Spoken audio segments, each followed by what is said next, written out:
frightened of Ron. He's still touchy. He's not completely relaxed, but he's not fearful of Ron, and that's a good thing. Once again, you'll notice how Ron hasn't attempted to put the holder on him. He just rubbed his hand down, up and down one side. Now he's gone round the other side to do it. Look how he's facing up to Ron. That's very, very encouraging to have your horse face up to you like that, especially on your second day. That shows the confidence that the horse is getting in Ron. He wants to work with Ron and be. See that? That's excellent.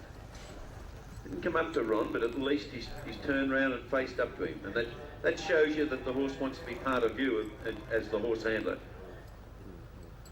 That's on your second day. That's your second handling. Half his brain says that he wants to run away, but the other half says, no, I want to stop here with Ron. Now, if he doesn't do what you want, and he doesn't stand, let him chase him around the ring so that he thinks about you and concentrates on you. Look at this.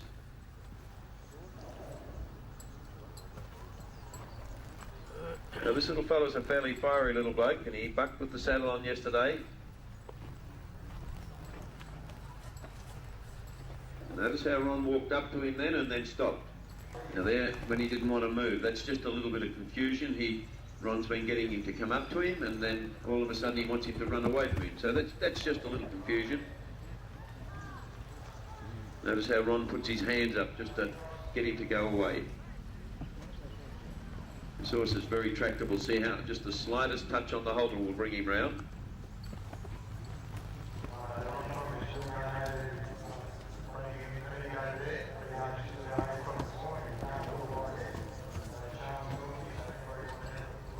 Let go again.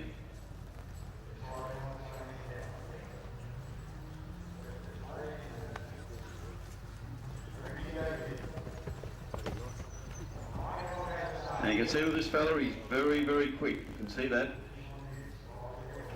Even though he had that done yesterday, this fella had him on yesterday, the sideline, so he may even fight them a bit, but most you can see he's pretty quick, this fellow. He's a smart little bloke on his feet. And you can see why Ron repeats exactly the same thing as he did yesterday. You don't take any risks with them. There's no good of saying, oh, I think he's quiet enough. You want to be sure he's quiet enough. And the way to be sure he's quiet enough is to do what you did with him. And you don't do it for quite as long, just slip it over them and just to ensure the fact that they do know that it's going to happen and they've got to accept it.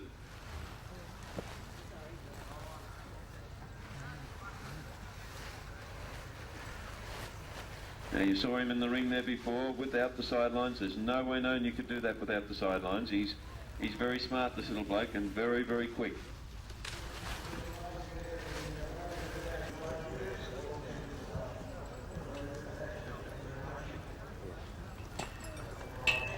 Ron often makes the statement that if you don't let them learn bad habits, then they'll learn only good habits, then they become a much nicer horse. You get a horse that's got bad habits, he's a pain in the butt for the rest of his life.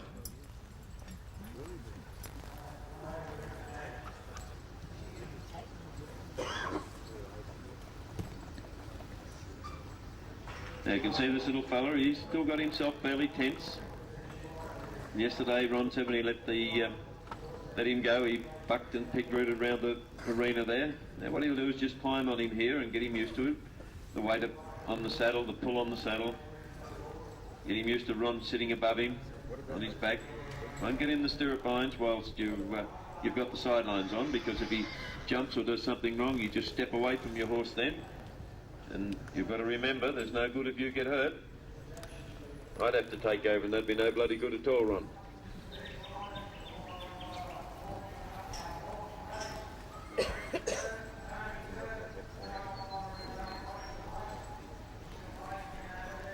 The whole time he gives him a chance to think about what he wants him to do. Just just have him thinking about you, and you can understand and appreciate that there's a lot here to distract the horse, people and noise and so forth, so they get a lot of distraction. Ron hasn't worried too much. He's just quietly pick it up again. See, he didn't hold it up for long there. He just held it up long enough and then put it down. Just a bit at a time. If you push against the shoulder like Ron's doing there, that gives him a chance to get across on the other three legs. Up and then just down, give and take, give and take.